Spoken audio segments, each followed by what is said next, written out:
زیدی صاحب، جی یہ ہم لوگوں کی بڑی خوش قسمتی ہے کہ آپ پاکستان تشریف لائے ہیں، اور آپ سے ملنے اور آپ کو دیکھنے کو بہت جی چاہتا تھا.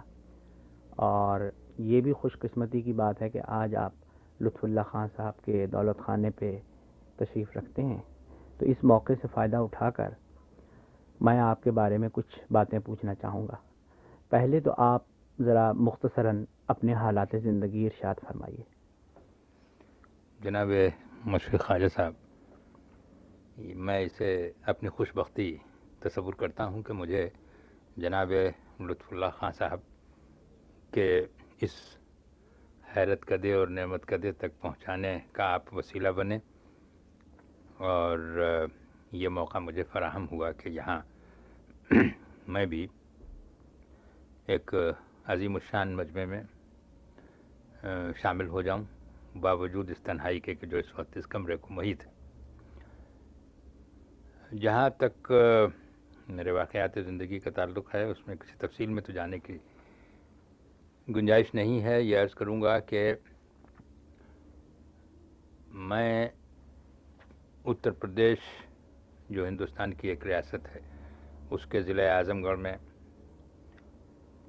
جہاں سے علامہ شبلی اور علامہ سلیمان ندوی جیسی ہستیاں وابستہ ہیں، وہیں یہ ذرہ حقیر بھی اسی خاک سے ایک نسبت رکھتا ہے.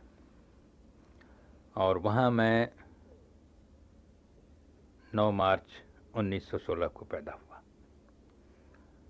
لیکن کچھ حالات کی ایسی ستم ظریفی تھی کہ میرے والد کا انتقال بہت ہی بچپن میں ہو گیا تھا. تو جب اسکول میں میرا نام لکھایا جانے لگا تو میرے دادا کے جو چھوٹے بھائی تھے، ان کو میری صحیح تاریخ ولادت کا علم نہیں تھا، تو انہوں نے میری زندگی سے 4 برس کم کر دیے. یعنی سرکاری کاغذات میں 19 جولائی 1920 درج ہے. اور اس کا ایک ناجائز فائدہ یہ ہوا کہ گویا ریٹائرمنٹ جو 4 برس پہلے ہو جانا چاہیے تھا، وہ 4 برس بعد ہوا. اس کا ایک اور بھی فائدہ ہوا کہ چونکہ میں جیسا کہ آپ کو خصوصیت سے معلوم ہے کہ ہندوستان کی تحریک آزادی میں حصہ لینے کی وجہ سے سن 1941-42 میں نے قید فرنگ میں بھی کچھ دن کاٹے، تو اس وجہ سے سرکاری ملازمت میں آنے کا کوئی امکان ہی نہیں رہ گیا تھا جب تک کہ ہندوستان آزاد نہیں ہو گیا. تو وہ جو کمی تھی کہ میں دیر میں ملازمت میں حاصل ہوا، وہ غلطی میرے دادا کے چھوٹے بھائی کی ایک خوشگوار کیفیت کی حامل ہو گئی کہ وہ کیف میں نے کچھ زیادہ دن ملازمت میں گزار دیے. ملازمت کے علاوہ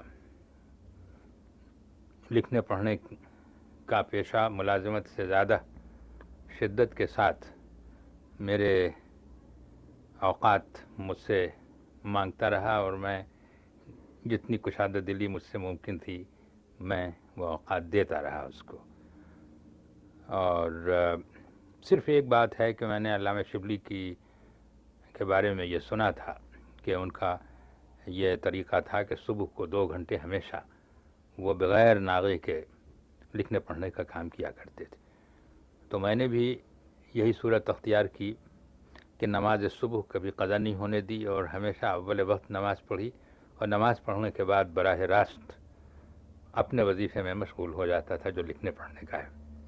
اور اس عادت کی بدولت جو کچھ بھی کر پایا ہوں وہ انہی 2 گھنٹوں کی لگاتار محنت کا نتیجہ ہے.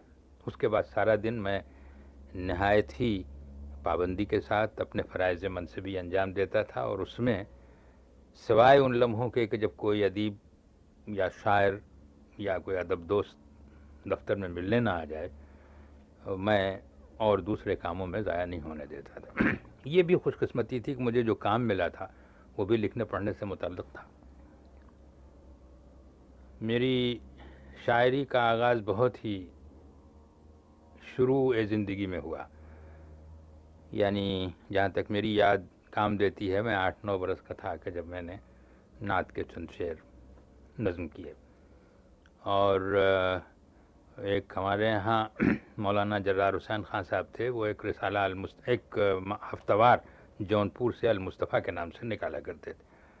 وہ تشریف لائے میرے وطن، اور ان کو جب یہ معلوم ہوا کہ یہ بچہ بھی کچھ کہتا ہے تو انہوں نے کہا کچھ سناؤ. اور چونکہ وہ نعت کے چند اشعار تھے اور ان کے رسالے کا نام المصطفیٰ تھا، جس کو ربط خصوصی نعت سے ہے، تو وہ اشعار لیتے گئے اور 1929 ہی میں انہوں نے شائع کر دیے.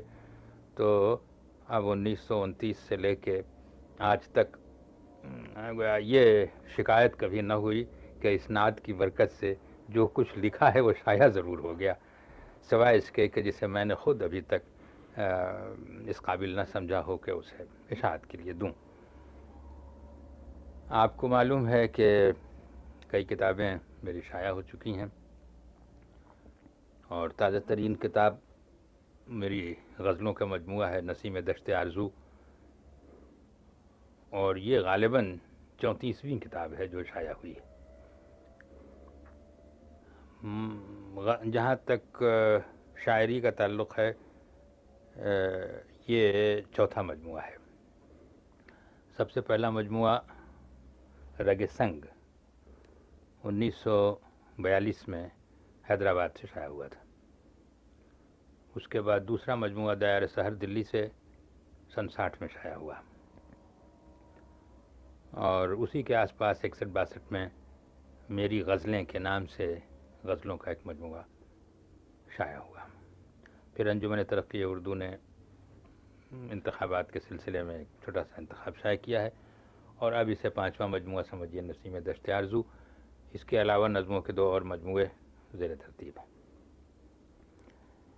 اس کے علاوہ میں نے سینکڑوں مضامین لکھے ہیں. تنقید اور تحقیق بہت بڑا لفظ ہے.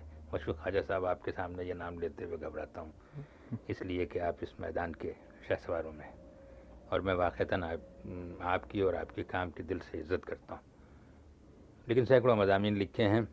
ان میں سے 2 مجموعے غالباً آپ کی نظر سے بھی گزر چکے ہیں، تعمیری ادب اور فکر و ریاض، اور مجموعے بھی زیر ترتیب ہیں. ایک خاکوں کا مجموعہ آپ سے ملیے کے نام سے ہوا ہے. لیکن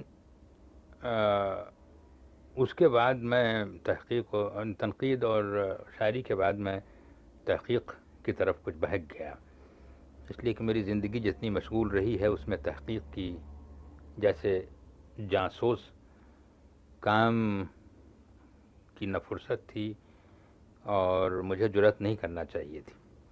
لیکن یہ صورت یوں پیش آئی کہ غنی کشمیری پر کافی دنوں سے میرے ایک افغان دوست تھے، ان کا اصرار تھا کہ بھئی وہ اب دیوان کہیں نہیں ملتا ہے، اور وہاں افغانستان میں غنی کو بے حد پسند کیا جاتا ہے، لہٰذا کسی طریقے سے ان کے دیوان کی اشاعت کا کوئی انتظام کراؤ. اس زمانے میں سری نگر میں مقیم تھا، اور وہاں کی جو اکیڈمی تھی، academy of arts culture and languages, اس سے جب میں نے ذکر کیا تو وہ لوگ فوراً آمادہ ہو گئے دیوان غنی کی تدوین کے لیے. محمد امین داراب صاحب وہاں ایک فارسی کے شاعر ہیں، ابھی 2 برس پہلے تک کے میرے معلومات ہیں کہ وہ حیات تھے. ان کے سپرد یہ کام ہوا کہ وہ تدوین کریں دیوان کی، لیکن اس سلسلے میں انہوں نے دیوان مرتب تو کیا، لیکن وہ اگلے وقتوں کے ہیں یہ لوگ. انہوں نے کسی نسخے کو بنیادی نسخہ نہیں قرار دیا، اور اگر متفرق اشعار بھی کہیں مل گئے تو کسی غزل میں انہوں نے شامل کر دیا اگر اسی ردیف قافیے میں ہے، وغیرہ وغیرہ. تو اس منزل میں لوگوں نے، وہاں اکیڈمی والوں نے جب دیکھا تو انہوں نے کہا بھئی کہ اب اس کو تم لو اور سنبھالو. وہ میرے بزرگ تھے، میں یہ نہیں چاہتا تھا کہ وہ جو کام وہ کر رہے ہیں وہ میں لوں. تو میں نے کہا کہ بھئی ترتیب تو آپ انہی کے رہنے دیجیے، سوائے اس کے کہ اگر کوئی اور مٹیریل مجھے اس کے بعد مل جائے گا تو میں اس کو اضافہ کر دوں گا. لیکن اس پر تحشی اور مقدمہ یہ میں نے لکھا، اور حواشی میں اختلاف نسخ وغیرہ میں نے سب درج کیے، یہاں تک کہ اس میں کوئی 9 کے قریب تو سلیم کی غزلیں شامل ہو گئی تھیں. وہ اس سے الگ کی میں نے. کچھ اور اشعار وغیرہ کا اضافہ کیا. غنی کی نثر کا ایک ٹکڑا مل گیا جو کہ نایاب تھا، وہ شامل اشاعت کیا، اس کے بعد وہ چھپ گیا. بس یہ ابتدا تھی صاحب. اور یہ تو جب تحقیق کی طرف انسان جاتا ہے، آپ کے سامنے کچھ کہنا، آفتاب کو چراغ دکھانا ہے، وہ مسئلے سے مسئلہ نکلتا آتا ہے. پھر غنی اور صاحب اور ہندوستان کے تمام فارسی گو اور پھر ان کے اثرات دلی کے اولین شعراء اردو پر، بلکہ اردو پر بحیثیت مجموعی، پھر لکھنؤ میں ان کے کیا اثرات ہوئے. اور یعنی اب آپ یہ خیال کیجئے کہ کہاں دیوان غنی اور کہاں یہ ایک چھوٹا سا واقعہ کہ دیوان غنی درس نظامی میں بھی شامل تھا ایک زمانے میں. تو اب اس سے یہ خیال ہوا کہ میں درس نظامی پر کچھ تھوڑا وقت صرف کروں. چنانچہ آپ نے اس میں فکر و ریاض میں دیکھا ہوگا کہ درس نظامی پر بھی میں نے ایک مختصر سا مضمون لکھ دیا. تو غرضے کہ اس تحقیق نے مجھے بہت سے کنویں جھکائے اور بہت سے کوچوں کی سیر کرائی. میرے علم میں بہت سا اضافہ ہوا اور آپ سے غائبانہ تعارف بھی اسی تحقیق کے وادی کی سیر و سیاحت کے مرہون منت ہے. اور میں بہت خوش ہوں. اور آج یہاں کی آمد بھی میں اپنے اسی سفر کی ایک سلسلہ سمجھتا ہوں. زیدی صاحب، آپ کی ایک تصنیف 2 اہم ادبی اسکول جو ہے، اس کے بارے میں کچھ بتائیے. کہ ہمارے ہاں تو یہ کہا جاتا ہے صاحب لکھنؤ اسکول اور دلی اسکول، آپ نے یہ ثابت کیا ہے کہ یہ فرضی ہیں دونوں اسکول. تو ذرا اس کے بارے میں کچھ. جہاں آپ نے صحیح فرمایا. جیسا کہ آپ کو علم ہے، اس کا دوسرا ایڈیشن بھی انلارج چھپ چکا ہے. اور جب ایک بہت ہی معمولی سے واقعے سے اس کی ابتدا ہوئی کہ شوکت تھانوی مرحوم، ان کا ذہن نئی نئی چیزیں سوچا کرتا تھا. ایک مرتبہ انہوں نے ایک لکھنؤ میں مناظرہ کیا مشاعرے کے جواب میں، اور اس کا موضوع یہ قرار دیا کہ 20ویں صدی میں لکھنؤ اسکول نے اردو ادب کی کیا خدمات ہیں. میں اس زمانے میں طالب علم تھا، مجھ سے بھی انہوں نے کہا کہ تم بھی کچھ پڑھو. تو میں نے جو مضمون پڑھا اس میں یہ کہا کہ صاحب اگر کسی زمانے میں لکھنؤ اسکول کبھی رہا بھی ہو تو 20ویں صدی میں کیا لکھنؤ اسکول ہے. اب تو اگر 20ویں صدی میں کسی اسکول کی بات ہوگی تو علی گڑھ اسکول ہوگا، اعظم گڑھ اسکول ہوگا، وغیرہ وغیرہ. اور جب میں جیسے ہی یہ مضمون پڑھ کے اترا تو اتفاق سے اس مجمع میں اقبال سہیل موجود تھے جو میرے ہم وطن اور آپ حضرات ان کے نام سے واقف ہیں. میں ان کو پہلے نہیں دیکھا تھا، اگرچہ ہم وطن تھے. میں نے دیکھا کہ ایک قدر پست قد شخص اور شیروانی کے بٹن کھلے ہوئے، جس پر پان کی پیک کی چھینٹیں پڑی ہوئی، وہ بڑھتے ہوئے چلے آ رہے ہیں. اور انہوں نے مجھے بڑھ کے گلے سے لگایا اور کہا میاں صاحبزادے تم کہاں کے رہنے والے ہو؟ میں نے کہا کہ صاحب میں اعظم گڑھ کا رہنے والا ہوں. کہ نہیں، یہ میں پہلے ہی سمجھ گیا تھا کہ یہ لکھنؤ میں بیٹھ کے اصحاب فیل کے مجمع میں علم تری کیف کی تلاوت کون کر رہا ہے. تو اس کے بعد سے گیا میرے ذہن میں یہ سوال بار بار، اردو میں اسکول اگر بنے تو کس بنا پر بنے، اور کیا کوئی پورا شہر ایک اسکول ہے؟ کیا دلی میں غالب اور ذوق اور شاہ نصیر کو کسی ایک اسکول میں کسی طریقے سے بھی بند کیا جا سکتا ہے؟ کیا لکھنؤ میں بھی حوث، ترقی، نور الاسلام منتظر، مصفی اور ناسخ اور صبا یہ ایک، اور انیس اور دبیر یہ کسی ایک اسکول میں بند کیے جا سکتے ہیں؟ تو میرے ذہن نے صاف طور سے یہ جواب دیا کہ یہ ناممکن ہے کہ غالب بھی اسی اسکول کو شاعری یا ادب کے متعلق کر دیے جائیں اور حوالے کر دیے جائیں جس اسکول کا تعلق شاہ نصیر اور ذوق سے ہے یا احسان سے. یہ باعث ہوا اس کتاب کے لکھنے کا. اور پھر میں نے اس میں ثبوت بہم پہنچائے. اور پھر اس کی محرک ثانی جو تھی وہ یہیں پاکستان سے چھپنے والی ایک کتاب تحقیق کی روشنی میں جناب عندلیب شادانی کی تھی، جس میں ایک پورا باب لکھنؤ کے چند اہم خصوصیات تھا. اور میں نے یہ محسوس کیا کہ جو خصوصیات انہوں نے گنائی ہیں وہ خصوصیات لکھنؤ اسکول کے وجود میں آنے سے پیشتر دلی میں موجود تھیں. پھر ابواللہ صدیقی صاحب کی کتاب لکھنؤ کا دبستان شاعری اور نور الحسن ہاشمی کی کتاب دلی کا دبستان شاعری، ان کو بھی دیکھا اور وہی نا آسودگی ذہن میں باقی رہی. تو ان سب چیزوں کے پیش نظر وہ کتاب وجود میں آئی، اور جب وہ پہلی بار چھپی ہے تو کافی ہنگامہ ہوا. کئی یونیورسٹیوں میں اس پر مباحثے ہوئے، مذاکرے ہوئے، مجھ کو بھی لوگوں نے بلایا، سوال و جواب اور یہ اور وہ مضامین نکلے اخبار میں. اب یہ دوسرے ایڈیشن میں نے متعدد اضافے کیے ہیں جو آپ تک پہنچا ہے. بس ایک ہی افسوس ہے کہ یہ جو ایک نظر نہ آنے والی غیر مرئی دیوار سی کھڑی ہے جہاں تک ادبی کتابوں کے تبادلے کا تعلق ہے سرحد کے آر پار، اس کی وجہ سے وہ کتاب یہاں تک جس طرح پہنچنا چاہیے تھا اس طرح نہیں پہنچ پائی. اگرچہ وہاں اب کئی یونیورسٹیوں کے کورس تک میں وہ داخل ہے، لیکن یہاں بیشتر اصحاب جن تک وہ پہنچنی چاہیے تھی وہ نہیں پہنچی ہے.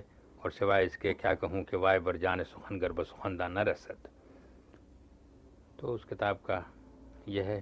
زیدی صاحب، ایک اور بات میں آپ سے پوچھوں گا، اور وہ یہ ہے کہ مرثیہ گوئی دکن کی یا لکھنؤ کی، ان پر تو بہت کچھ لکھا گیا، اور کسی نے بھی دلی کی مرثیہ گوئی یا شمالی ہند کی مرثیہ گوئی کے بارے میں کچھ نہیں لکھا. آپ نے اس میدان میں خاصی تحقیق کی ہے، تو ذرا کچھ اس کی تفصیل عنایت ہو. جہاں یہ بھی اصل میں اسی دو ادبی اسکول کے سلسلے میں میں نے ایک کوشش یہ بھی کی کہ میں اپنے تبصرے کو صرف غزل تک محدود نہ رکھوں. اس لیے تمام اصناف لکھنؤ اور دلی میں پیرلل میں نے جہاں جہاں تذکروں میں اور کتابوں میں ان کا ذکر آیا، میں تو مرثیوں کے تعلق سے بھی میں نے لکھنؤ اور دلی دو خانے بنا کے جہاں کسی مرثیہ گو کا دلی میں ذکر آیا وہ نوٹ کرتا گیا. تو میں نے دیکھا کہ اچھی خاصی تعداد. چنانچہ غالباً سن 54 کی بات ہے کہ اورینٹل کانگریس کا ایک اجلاس علی گڑھ میں ہوا، اور ویسے تو اورینٹل کانگریس میں عربی اور فارسی اور دوسری کلاسیکی زبانوں کے علاوہ اردو کا شعبہ نہیں رہتا، لیکن چونکہ وہ اجلاس علی گڑھ میں ہو رہا تھا لہٰذا انہوں نے یہ کرم کیا تھا کہ اس سال اردو کا بھی ایک شعبہ رکھا تھا. اور مجھ سے فرمائش ہوئی تو چونکہ یہ فوری چیز تھی تو میں نے ایک مختصر سا مضمون وہاں پڑھا. اس مجمع میں جناب قاضی عبدالودود صاحب اور علامہ امتیاز علی عرشی مرحوم، مسعود حسن خان صاحب، آل احمد سرور اور دوسرے عمائے دین ادب اور صاحبان نظر وہاں موجود تھے. ان سب نے میری ہمت افزائی کی، بالخصوص جناب قاضی عبدالودود صاحب نے اور آل احمد سرور صاحب نے یہ فرمایا کہ تم اسے ایک کتابی شکل دے دو. یہ میرا مخصوص مضمون نہیں تھا اس وقت تک، میں نے مرثیہ گوئی پر کوئی خاص کام نہیں کیا تھا، لیکن اب اتنا کام جو ہو گیا تھا مختصر، اس کے بعد مواد جمع کرتا رہا. اور اب اس وقت دہلوی مرثیہ گویوں پر ایک کتاب مکمل ہو گئی ہے. کوئی 125 مرثیہ گو میں نے دلی کے مہیا کر دیے ہیں، اور اس طرح وہ ایک درمیانی کڑی جو کہ غائب تھی دکن اور لکھنؤ کے مابین مرثیہ گوئی کی، وہ جڑ گئی ہے. زیدی صاحب، اب ایک اور سوال. جی. آپ کی ایک کتاب جو یو پی کے نثر نگاروں کے بارے میں ہے، میری نظر سے نہیں گزری، لیکن یہ موضوع مجھے بڑا دلچسپ اس اعتبار سے لگا کہ لکھنؤ میں یعنی یو پی میں داستانوں کے علاوہ بھی آپ کو نثر ملی، مثلا علمی نثر یا کوئی اور طرح کی، یہ مجھے بتائیے آپ. وہ کتاب اصل میں آپ کو نہیں اس لیے ملی کہ ابھی تک وہ چھپی نہیں ہے. اچھا. لیکن میں نے کوئی 1200 نثر نگاروں کے بارے میں مواد یکجا کر لیا ہے. ان کو ایک آخری شکل دینا ابھی باقی ہے. اور جہاں تک نثر کا تعلق ہے، وہ ایک تو داستان یا علی العموم جسے آپ افسانوی ادب کہیں یا فکشن، ایک تو یہ ہے. لیکن اس کے علاوہ علمی کتابیں بھی سلطنت اودھ کے انقضاء کے پہلے ہی وہاں مطبعے کے قیام کے بعد کچھ تراجم کی شکل میں اور کچھ مذہب سے متعلق کتابیں نثر میں وجود میں آ گئی تھیں، اور وہ چھپ بھی رہی ہیں دھیرے دھیرے. اور اس کے علاوہ اتر پردیش بہت ہی قدیم اور بہت ہی اہم مرکز صحافت کا بھی رہا ہے، اور اس میں یعنی ویسے صحافت سے عام طور سے یہ خیال ہوتا ہے کہ اس میں ادب نہیں ہوگا، لیکن ہمارے رسائل میں بہت ہی اہم مواد موجود ہے. مثلا جس زمانے سے تذکرہ نگاری کی روایت تقریباً ختم ہو گئی، اس زمانے سے شعراء اور ادیبوں کے حالات اگر کہیں ملتے ہیں تو انہی رسائل میں ملتے ہیں. اور چنانچہ میں نے اپنی اکیڈمی کے ذریعے سے اس کی کوشش کی ہے کہ رسائل سے وہ حالات نکال کے انہیں کتابی صورت میں شائع کر دیا جائے، تاکہ جو آخری تذکرے نکلے ہیں اس کے بعد کے جو حالات ہیں وہ مستند اور ہم عصر ذرائع سے ہم تک پہنچ جائیں. اس کے علاوہ علمی مضامین بھی اس زمانے میں آج کے برعکس اس زمانے کے رسائل میں بہت زیادہ شائع ہوتے تھے اور اچھے اچھے مضامین شائع ہوئے ہیں. پھر مختلف علوم پر، فنون پر کتابیں ہیں اس زمانے میں. ادھر ذرا یہ رفتار کم ہو گئی تھی، لیکن اب اس طرف پھر توجہ ہو رہی ہے اور یہ چیزیں آ رہی ہیں سامنے. تو ان سب کو جہاں تک ممکن ہو سکا سمیٹنے کی کوشش کی. اب زیدی صاحب آپ اپنا کچھ کلام عنایت فرمائیں، یعنی ایسی چیزیں کہ جنہیں آپ اپنی شاعری کا نمائندہ سمجھتے ہو. صاحب یہ تو بہت ہی مشکل میں آپ مجھے ڈال دیں گے، اس لیے کہ کوئی بھی شاعر میں سمجھتا ہوں کہ بہت زیادہ انصاف نہیں کر سکتا ہے اس مسئلے میں. جیسے کہ باپ کو ہر بیٹا اور ہر بیٹی پیاری لگتی ہے، وہی حال کو شاعر کا ہوتا ہے. لیکن بہرکیف میں چند چیزیں آپ کو سنانا چاہتا ہوں، اس خیال سے نہیں کہ وہ نمائندہ ہیں بہت زیادہ، مگر اس خیال سے کہ وہ آج کل کے حالات میں بہت ہی بروقت اور برمحل مجھے نظر آتی ہیں.